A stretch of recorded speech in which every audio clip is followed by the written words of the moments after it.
ছাত্ৰ ছাত্ৰীসকল, তোমালোকক আজি মই শিকাবলৈ ওলাইছোঁ ব্যঞ্জন সন্ধিৰ বিষয়ে। যোৱাটো ক্লাছত তোমালোকক শিকাইছিলোঁ স্বৰ সন্ধি কাক বোলে আৰু স্বৰ সন্ধিৰ বিষয়ে শিকাইছিলোঁ। আজি ভালদৰে চাই ল'বা। তোমালোকক মই শিকাব ওলাইছোঁ ব্যঞ্জন সন্ধিৰ বিষয়ে। প্ৰথমতে চোৱা, ব্যঞ্জন সন্ধি কাক বোলে? ওচৰা ওচৰিকৈ থকা দুটা ব্যঞ্জন বৰ্ণ বা ব্যঞ্জন বৰ্ণ আৰু স্বৰ বৰ্ণৰ মাজত হোৱা সন্ধি ব্যঞ্জন সন্ধি বোলে। ব্যঞ্জন সন্ধিৰ কেইটামান উদাহৰণ হ'ল তলত দিয়া আছে, চাই লোৱা ভালদৰে। 1 নম্বৰ দন্তত্ব। দন্তত্ব মানে খন্তত্ব হৈ যায়। যোগ প্ৰথম চ সমান চৈচস্য। হত এইটো হ'ল দন্ত হত খন্তত্ব দন্তত্ব যোগ চৰিত। হচ চৰিত্ৰ প্ৰথম চৈচস্য হৈ গ'লনে? এই দুটা মিলি পেলাই প্ৰথম চ আৰু দন্তত্ব বা খন্তত্ব মিলি পেলাই চৈচস্য হৈ গ'ল।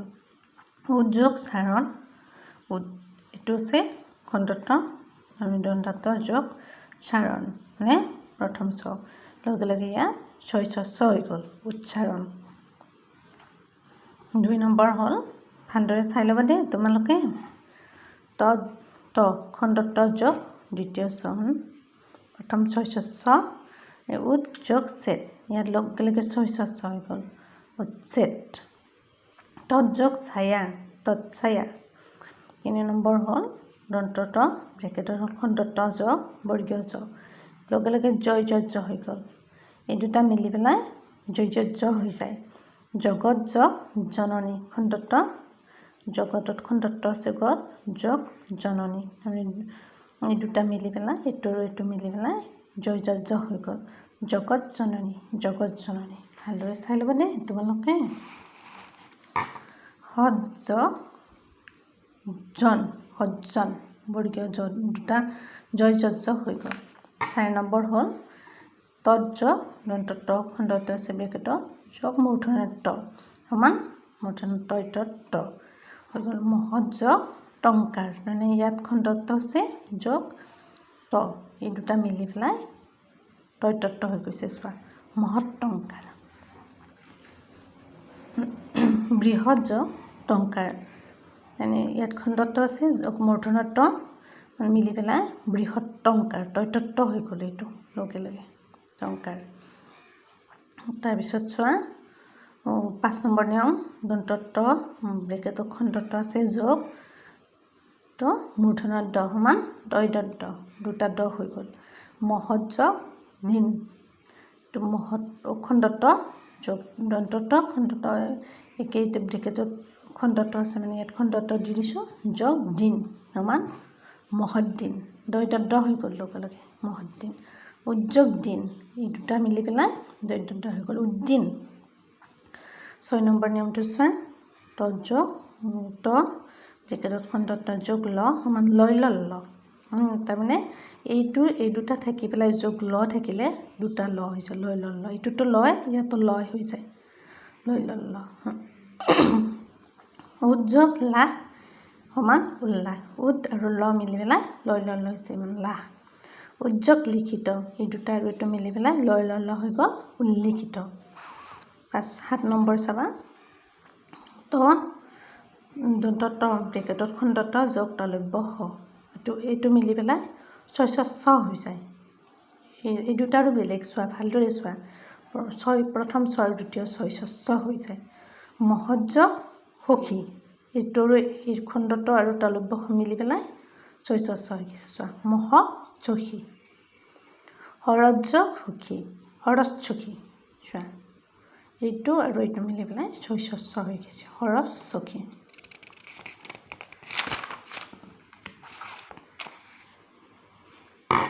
8 নম্বৰটো চোৱা, ক যোগ অ সমান গ, ইয়াত আৰু ক আৰু অ মিলি পেলাই গ হৈ গৈছে। দিক যোগ অন্ত, চোৱা ক আৰু অ মিলি পেলাই গ হৈ গৈছে ইয়াত দিগন্ত। বাঘ যোগ অন্তৰ, ইয়াত ক আৰু অ মিলি পেলাই চোৱা বাগান্তৰ, গ হৈ গৈছে ইয়াত বাগান্তৰ।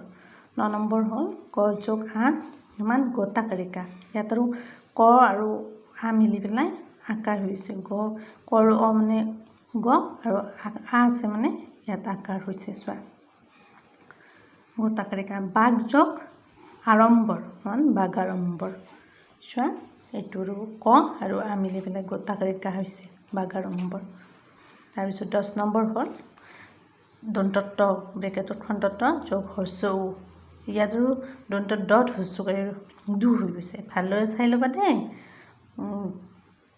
এইটো হ'ল তৎ যোগ উপৰি সমান তদুপৰি ত এইটো তটো আছে খণ্ডত্ব যোগ উপৰি সমান তদুপৰি ডট হস্ৰকাৰ হৈ গৈছে আৰু সৎ যোগ উপদেশ এইটো খণ্ডত্ব যোগ হস্ৰ আছে মানে হস্ৰ মানে দন্ত ডট হস্ৰকাৰী দু হৈ গৈছে সদুপদেশ চোৱা। 11 নম্বৰ নিয়ম মূৰ্ধন্য ত যোগ আ সমান ইয়াত আৰু দয় বিন্দু ৰতাকাৰে ৰা হৈ গৈছে চোৱা মূৰ্ধন্য ত যোগ স যোগ আনন সৰানন হৈ গৈছে চোৱা কেনেকৈ বেলেগ হৈ গৈছে ইয়াৰ লিখা আখৰটো চোৱা সৰানন ইয়াত ভালদৰে চাই ল'বা। 12 নম্বৰ হ'ল ক যোগ ন নাইবা ম থাকিলে ঙ হয় কৰ লগত ন যোগ হ'লে ঙ হয় আৰু ম যোগ হ'লেও ঙ হয় চোৱা বাঘ যোগ ময় সমান কি হ'ল নশ্বৰ মানে বাংময় হৈ গ'ল চোৱা বাংময় ভালদৰে চাই ল'বা দেই। তাৰপিছত 13 নম্বৰ হ'ল দন্তত্ব ব্ৰেকেটত খণ্ডত্ব ন নাইবা ম থাকিলে নয়ন ন নয়মন ম এই দুটা হয় ভালকৈ চাই লোৱা ভালদৰে এই দুটা হয়। এতিয়া উদাহৰণ দি দিম চোৱা উদ যোগ নতি সমান এইটো কি দন্তত্ব মানে খণ্ডত্ব যোগ ন দন্ত ন টি লগে লগে নয়ন ন হৈ গৈছে চোৱা কেনেকৈ বেলেগ হৈছে ইয়াৰ এইটো উন্নতি। তাৰপিছত সৎ যোগ এইটো মই দি দিছোঁ সৎ যোগ মিলন সমান কেনেকৈ হৈ গৈছে চোৱা খণ্ডত্ব আৰু ম মিলি পেলাই সন্মিলন নয়মন ম হৈ গৈছে সন্মিলন। 14 নম্বৰটো চোৱা এইটো এটা বেলেগ হয় স্বৰহীন ব্যঞ্জন বৰ্ণ অথবা স্বৰযুক্ত ব্যঞ্জন বৰ্ণ আৰু স্বৰবৰ্ণৰ মাজত হোৱা কেইটামান সন্ধি হ'ল এই কেইটামান সন্ধি চোৱা যেনে বছৰ যোগ এক ইয়াত বছৰ আৰু এ আছে ন ইয়াত কি হৈ গ'ল লগে লগে বছৰ এক সমযোগ বাদ ইয়াত কি হৈ গ'ল সম্বাদ চোৱা সম্বাদ হৈ গ'ল মই বম্ব সম্বাদ হাত যোগ এদি হাতেদি হাত এছ মানে এইকেইটা ইজি হয় এইকেইটা ভালদৰে চাই লোৱা হাত যোগ এদি হাতেদি। তাৰপিছত এতিয়া মই আহিলোঁ অনুস্বৰ আৰু বিসৰ্গ সন্ধিলৈ এতিয়া চোৱা এতিয়া মই আহিলোঁ অনুস্বৰ আৰু বিসৰ্গ সন্ধিলৈ তোমালোকে ভালদৰে চাই লোৱা এইটো হ'ল অনুস্বৰ আৰু বিসৰ্গ সন্ধি অনুস্বৰ আৰু বিসৰ্গ সন্ধি শব্দৰ ক্ষেত্ৰত শব্দৰ শেষত থকা অনুস্বাৰ আৰু বিসৰ্গ মৰি যি সন্ধি হয় তাক বিসৰ্গ সন্ধি বোলে। যেনে তাৰমানে অনুস্বৰ বিসৰ্গটো লিখাৰ পিছত যেতিয়া জোৰ লগোৱা হয় সন্ধিত থাকি যায় যেতিয়া জোৰ লগোৱা হয় তেতিয়া সেই দুটা উঠি এটা বেলেগ হেৰি হৈ যায় চোৱাচোন তোমালোকে ভালদৰে চাই ল'বা মই তোমালোকক দেখাইছোঁ ধুনীয়াকৈ চাই লোৱা বেছি দিয়া নাই কমকৈ দিছোঁ তোমালোকে বুজি পাবা এইকেইটা ইজি হয় অনুস্বৰৰ বিসৰ্গ সন্ধি জোৰা লগা নিয়মটো বহুত ইজি হয় সহজ হয়।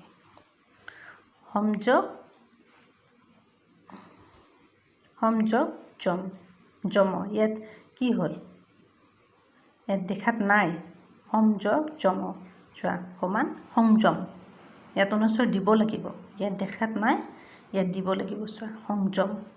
সংযোগ কাৰ ইয়াত নাই সম আছে যোগ কাৰ আছে গতিকে ইয়াত দিব লাগিব চোৱা সংযোগকাৰ সমান সংস্কাৰ কেনেকৈ বেলেগ হৈ গৈছে এইটো সংস্কাৰ হয় কস্ক তাতে স্কাৰ আৰু সংস্কাৰ ইয়াত আছে ইয়াত উঠি যাব এইটো চাবা পুৰযোগ স্কাৰ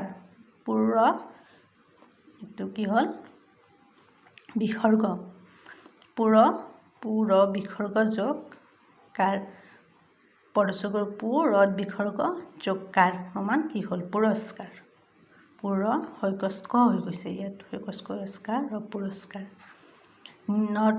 নি তাত বিসৰ্গ যোগ ফল সমান নিষ্ফল এইটো উঠি গৈ পেলাই হৈফচ ফ হৈ গৈছে নিষ্ফল প্ৰাত এইটো উঠি গৈছে বিসৰ্গ যোগ স্মৰণীয় ইয়াত উঠি গৈছে চোৱা প্ৰাত স্মৰণীয় ভালদৰে এইকেইটা বুজি ল'বা এনেকৈ থাকিলে সংযোগ যম ইয়াত লগাই দিবা অনুস্বৰ সংযোগকাৰ ইয়াত লগাই দিবা সংস্কাৰ আৰু ইয়াত থাকিলে ইয়াত এইটো জোৰ লগালে এইটো উঠাই দিবা উঠাই দিয়ে পুৰস্কাৰ ইয়াত আছে এইটো উঠি গৈছে যে নিষ্ফল হৈ গৈছে প্ৰাতঃস্মৰণীয় ইয়াত আছে ইয়াত উঠি যায় প্ৰাতঃস্মৰণীয় হৈ গৈছে আজিলৈ এৰো ছাত্ৰ ছাত্ৰীসকল তোমালোকে এইখিনি ভালদৰে বুজি লৈ লিখি যাবা কপি উলিয়াই তেতিয়াহে তোমালোকৰ বহুত কামত আহিব এইবিলাক পৰীক্ষাটো আহি থাকে আৰু এনেও জানিব বহুত দৰকাৰ জানিবলগীয়া